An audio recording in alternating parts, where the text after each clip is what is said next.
Hello दोस्तों। मैं आपका अपना जीके सर। आज मैं फिर से लेके आ गया हूँ आज का इतिहास। उम्मीद कर आप लोग अच्छे होंगे। आप लोगों की जो स्टडी है अच्छी चल रही होगी। एग्जाम की प्रिपरेशन भी अच्छी चल रहे होंगे।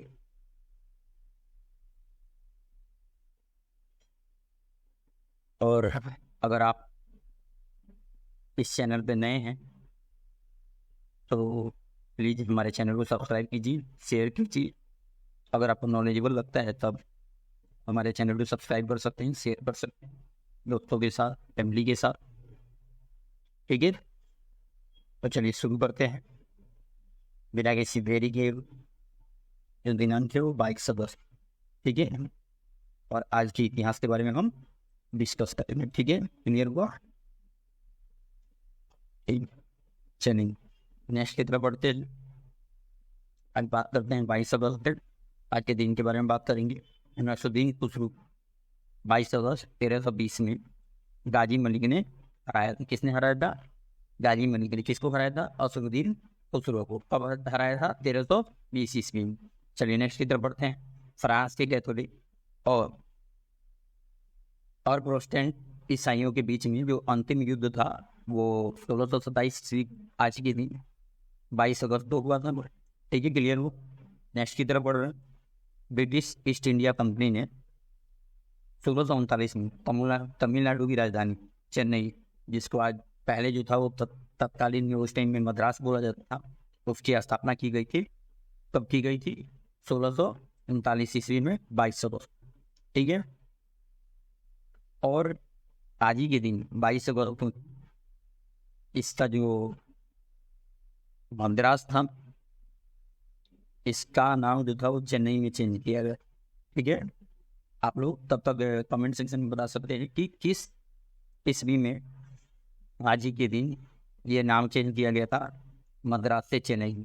ठीक है, नेक्स्ट की तरफ बढ़ते हैं। रूस, डेनमार्क और पोलैंड के बीच 1698 में त्रिकोणीय संधि हुई थी। और किसके विरोध में हुई थी? स्वीडन के विरोध में हुई थी। कब हुआ था? 22 अगस्त 1698 ईस्वी को। क्लियर हो गया आप लोगों को? क्लियर हुआ? चलिए नेक्स्ट की तरफ बढ़ते हैं। अमेरिका ने 1848 में इस पे कब्जा किया था, न्यू मैक्सिको पे, आज ही के दिन 22 अगस्त। क्लियर हो रहा है आप लोगों को? कोई डाउट है तो कमेंट सेक्शन में बता सकती। चलिए नेक्स्ट की तरफ बढ़ते हैं। नेक्स्ट जो है एन फ्रैंकलिन 1762 में अमेरिका अखबार न्यूपोर्ट RI मरकरी की पहली महिला संपादक बनी। किसकी? मरकरी की पहली महिला संपादक बनी थी। ठीक है, क्लियर हुआ आप लोगों को? नेक्स्ट की तरफ बढ़ते हैं। ऑस्ट्रिया ने 1849 में इटली के शहर वेनिस में चालक रहित गुब्बारों से हवाई हमला किया। किससे? चालक रहित गुब्बारों से क्या किया था? हवाई हमला किया था। क्लियर हो गया? नेक्स्ट की तरफ बढ़ते हैं। ऑस्ट्रेलिया में सोने के क्षेत्रों की खोज कब हुई थी? 1851 में 22 अगस्त के दिन ही हुआ था। क्लियर हुआ? चलिए नेक्स्ट की तरफ बढ़ते हैं। नेटाल जो थे, भारतीय कांग्रेस की स्थापना महात्मा गांधी द्वारा 1894 को की गई थी। कब की गई थी? 1894 के। नेक्स्ट की तरफ बढ़ते हैं। जापान ने 5 साल तक कोरिया का संरक्षण करने के बाद उस पर 1910 में कब्जा किया था। कब किया था? 1910 में कब्जा किया था। क्लियर हो गया आप लोगों को? नेक्स्ट की तरफ बढ़ते हैं। ब्रिटिश और जर्मन सैनिकों के बीच 1914 को बेल्जियम में पहली मुठभेड़ हुई थी। कब हुई थी? पहली मुठभेड़ हुई थी। कब हुई थी? 1914 ईस्वी में। किन किन सैनिकों के बीच? ब्रिटिश और जर्मन सैनिकों के बीच में हुआ। ठीक है, क्लियर हुआ आप लोगों को? नेक्स्ट की तरफ बढ़ते हैं। नेक्स्ट जो है भारत के पहले प्रवीण पायलट इंद्रलाल राय, जो 1918 में प्रथम विश्व युद्ध के दौरान लंदन में जर्मनी के साथ हवाई लड़ाई में मारे गए थे। किसके साथ? जर्मनी के साथ हवाई लड़ाई में वो मारे गए थे। क्लियर हो गया? क्या नाम था उन पायलट का? इंद्रलाल राय। कब मारे गए थे? आज ही के दिन 22 अगस्त। नेक्स्ट की तरफ बढ़ते हैं। राष्ट्रपिता महात्मा गांधी ने आज ही के दिन 22 अगस्त 1921 में विदेशी वस्त्रों की होली जलाई थी। वो पता है ना, अभी जो मेक इन इंडिया का जो मुहिम चल रहा है, उस टाइम ये मुहिम था उस टाइम में, जिसको बोलते थे स्वदेशी। ठीक है, तो ये स्वदेशी ही था, इसलिए उन्होंने विदेशी वस्त्रों की उन्होंने होली जलाई थी। ठीक है, नेक्स्ट की तरफ बढ़ते हैं। जनरल माइकल कोलिंस की पश्चिम कोर्ट में 1922 को हत्या कर दी गई। किनकी? जनरल माइकल कोलिंस का। ठीक है, पश्चिम कोर्ट में आज के दिन 22 अगस्त को 1922 में। ठीक है, क्लियर हुआ आप लोगों को? चलिए नेक्स्ट की तरफ बढ़ते हैं। अमेरिका, ब्रिटेन, रूस और चीन, ये सभी जो थे वो संयुक्त राष्ट्र की गठन योजनाओं को लेकर मुलाकात की थी पहली बार। कहाँ पे? 1944 में 22 अगस्त को। ठीक है, क्लियर हुआ? कौन कौन से देश थे? चीन था, रूस था, ब्रिटेन था और अमेरिका था। क्लियर हुआ आप लोगों को? चलिए नेक्स्ट की तरफ बढ़ते हैं। विश्व के पहले परमाणु संपन्न समुद्री जहाज जो था वो वर्जीनिया से जॉर्जिया तक का पहला सफर जो था उसने पूरा किया था, जो यात्रा थी। कब किया था? 22 अगस्त 1962 ईस्वी को। नेक्स्ट की तरफ बढ़ते हैं। अमेरिका में 1969 को समुद्री तूफान आने से 255 लोगों की मौत हुई। कितने लोगों की? 255 लोगों की मौत हुई थी। क्लियर हुआ आप लोगों को? नेक्स्ट की तरफ बढ़ते हैं। नेक्स्ट जो है, केन्या के पहले राष्ट्रपति जोमो केन्यात्ता जो थे वो 83 साल की उम्र में उनका निधन हुआ था। आज ही के दिन हुआ था, 22 अगस्त 1978 ईस्वी को। ठीक है, नेक्स्ट की तरफ बढ़ते हैं। राष्ट्रपति नीलम संजीव रेड्डी जो थे भारत के, वो 1979 में लोकसभा को उन्होंने भंग कर दिया था। क्या कर दिया था? लोकसभा को ही उन्होंने भंग कर दिया था। राज्य सरकार ने 1996 में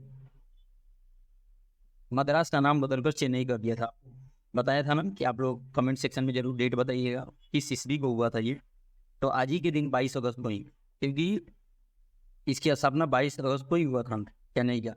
ठीक है, तो फिर इसका नाम बदल दिया गया था, मद्रास से चेन्नई कर दिया गया था 1996 में। चलिए नेक्स्ट की तरफ बढ़ते हैं। अंतर्राष्ट्रीय श्रम संगठन द्वारा सामान्य कार्य के लिए समान श्रमिक की कार्य योजना जो थी वो 1999 में लागू की गई थी 22 अगस्त को। चलिए नेक्स्ट की तरफ बढ़ते हैं। काठमांडू में सार्क विदेश मंत्रियों का सम्मेलन जो था 2002 को संपन्न हुआ था और नेपाल में हवाई दुर्घटना में 16 लोगों की मौत भी हो गई थी। किस दिन? 22 अगस्त को। ठीक है, आज ही के दिन। चलिए नेक्स्ट की तरफ बढ़ते हैं। मिस्र के पुरातत्वविदों ने 2007 में पश्चिम रेगिस्तान के सिवा क्षेत्र में, किस क्षेत्र में? सिवा क्षेत्र में लगभग 20 लाख साल पुराने मानव पद के चिन्हों का पता लगाया था। ठीक है, क्लियर होगा? और आप लोग कमेंट सेक्शन में बताइएगा मिस्र का क्या फेमस है। ठीक है, चलिए नेक्स्ट की तरफ बढ़ते हैं। अंतर्राष्ट्रीय अंतरिक्ष स्टेशन के मरम्मत के लिए 2 सप्ताह के मिशन पर गए अंतरिक्षयान एंडेवर फ्लोरिडा। अंतरिक्षयान का क्या नाम था? Endeavour Florida. ये कनेडी स्पेस सेंटर पे 2007 को सुरक्षित उतरा था। कब उतरा था? 22 अगस्त 2007 को। क्लियर हुआ? ठीक है ना। नेक्स्ट की तरफ बढ़ते हैं।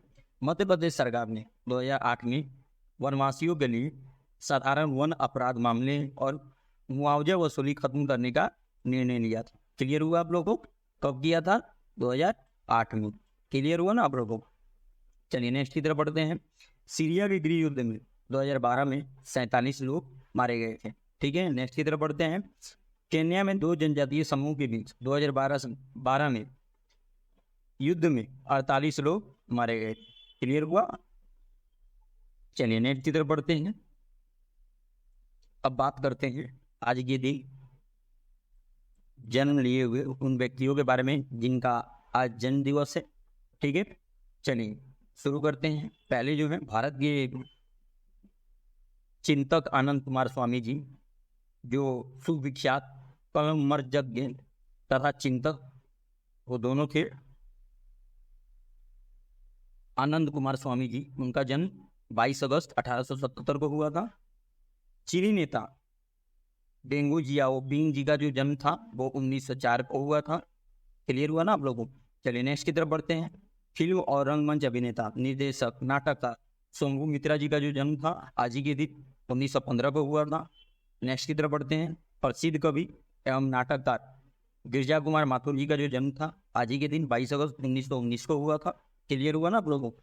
चलिए आगे बढ़ते हैं, बताते जाइए कमेंट में।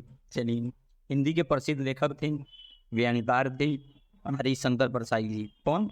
हरिशंकर परसाई जी। ठीक है, इनकी जो लेखक किताबें थी आप लोग कमेंट सेक्शन में बताइएगा, ये आपके लिए क्वेश्चन रहेगा। उनका जन्म जो था 1924 में हुआ था। नेक्स्ट की तरफ बढ़ते हैं। 11वीं लोकसभा के सदस्य इलियास आजमी जी का जो जन्म था 1934 को हुआ था। नेक्स्ट की तरफ बढ़ते हैं। प्रसिद्ध फिल्म अभिनेता और राजनीतिज्ञ चिरंजीवी जी का जो जन्म था वो 1955 को हुआ था आज ही के दिन। चलिए नेक्स्ट की तरफ बढ़ते हैं। आज अब बात करते हैं आज के दिन किनका निधन हुआ था। ठीक है, तो पहले जो है भारत के प्रथम गवर्नर जनरल वारेन हेस्टिंग्स जी का जो निधन था वो 1818 को 22 अगस्त को ही हुआ था। केन्या के पहले राष्ट्रपति जोमो केन्याता जी का जो निधन था 22 अगस्त 1978 को हुआ था। और मैं पीछे बताया हूँ कि 83 साल की उम्र में इनका निधन हुआ था। ज्ञानपीठ पुरस्कार से सम्मानित कन्नड़ भाषा के प्रसिद्ध साहित्यकार, आलोचक, शिक्षाविद UR अनंतमूर्ति जी का जो निधन था तो 2014 में आज ही के दिन हुआ था। क्लियर हो गया आप लोगों को। चलिए नेक्स्ट की तरफ बढ़ते हैं। अब बात करते हैं 22 अगस्त को महत्वपूर्ण अवसर और उत्सव के बारे में। तो आज बात करते हैं कि कौन सा दिवस है। धर्म या विश्वास के आधार पर हिंसा के कृत्यों के पीड़ितों की स्मृति में अंतर्राष्ट्रीय दिवस। अब इसके इतिहास के बारे में जान लेते हैं पहले, उसके बाद इसकी महत्व जानेंगे और इसका उद्देश्य जानेंगे। ठीक है, तो पहले हम इसके इतिहास को जान लेते हैं। तो 28 मई को 28 मई को ठीक है 2019 में, कब? 2019 में। ठीक है, ये 73वीं संयुक्त राष्ट्र की महासभा की UNA में उस दिन ये मनाया गया था। ठीक है, और कहाँ पे? पोलैंड द्वारा ही प्रस्तावित हुई। किसके द्वारा? पोलैंड के द्वारा, जिसको पोलैंड बोलते हैं उसी को। और ये जो जागरूकता फैलाई गई कि अंतर्राष्ट्रीय समूह जो हैं वो आतंकवादियों से जवाब देने के लिए कहा गया था। नरसंहार या अन्य अत्याचारी को फिर कभी नहीं सहन करने के लिए कार्रवाई की जानी चाहिए। पिछले लोगों से बचे हुए लोगों के लिए न्याय दिलाना था, उनको सामूहिक कार्य करना, उनको प्रोत्साहित करना था। ठीक है, क्लियर हुआ। इसकी इतिहास के बारे में मैं आपको बता दिया। अभी इसकी महत्व के बारे में बात कर लेते हैं कि धर्म या विश्वास के आधार पर हिंसा के कृत्यों के बारे में अंतर्राष्ट्रीय दिवस का जो महत्व है या इस दिन का जो महत्व है वो मेन ये होता है कि इन लोगों के द्वारा ये जो धर्म विश्वास के आधार पर जो हिंसा करते हैं इनके द्वारा की जाने वाली हिंसा से या हिंसा से मुक्ति के लिए प्रचार प्रसार की आवश्यकता होती है। और इस महत्व के बारे में लोगों को जागरूक करने के लिए धर्म या विश्वास के आधार पर हिंसा की घटनाओं की स्मृति में ये अंतर्राष्ट्रीय दिवस मनाया जाता है। अब मैं ये जानना चाह रहा हूँ कि इसका उद्देश्य क्या होता है। इसका उद्देश्य यही होता है कि इससे प्रचार प्रसार किया जाए, लोगों के अंदर जो हिंसा से नापसंद लोग हैं उनको सुझाव देना होता है, विश्व के लोगों को हिंसा से अविश्वास की ओर ध्यान देते हैं, उनका सम्मान करते हैं। और 22 अगस्त को ये दिवस मनाया जाता है। आपको पता ही होगा कि सबसे ज़्यादा जो घटनाएं होती हैं धर्म लेके ही होता है, विश्वास का आधार पर ही होता है ना। तो पहली बात कि आप किसी पे थोप नहीं सकते। ठीक है, धर्म किसी का कोई सा भी, जिसको जिसमें इंटरेस्ट है, उनको स्वतंत्रता है, आज़ादी है, फ्रीडम है, वो किसी भी धर्म में रह सकते हैं, उनकी स्वेच्छा है, वो किसी भी धर्म का अपना प्रचार कर सकते हैं, पर आप किसी पे धर्म थोप नहीं सकते। ठीक है ना। और इस चीज को लेकर जब थोपते हैं तो सामने वाले से वही चीज का हिंसा होता है। ठीक है ना, क्योंकि आप किसी पे थोप नहीं सकते हैं ना, ठीक है, आपकी अपनी धर्म है, आप अपने धर्म पे विश्वास रखो, अपने धर्म को मानो, ठीक है ना। सबकी अपनी अपनी चॉइस होनी चाहिए, सबकी अपनी अपनी पसंद है, ठीक है। क्लियर हुआ आप लोगों को? चलिए, आज के लिए इतना है। मैं आशा करता हूँ कि आप लोगों को ये क्लासेस अच्छी लगी होंगी। अगर अच्छी लगी है तो प्लीज़ आप हमारे चैनल को सब्सक्राइब कीजिए, अपने दोस्तों, अपनी फैमिली, सभी के साथ ये शेयर कीजिए। आज के लिए इतना ही। धन्यवाद। Bye bye.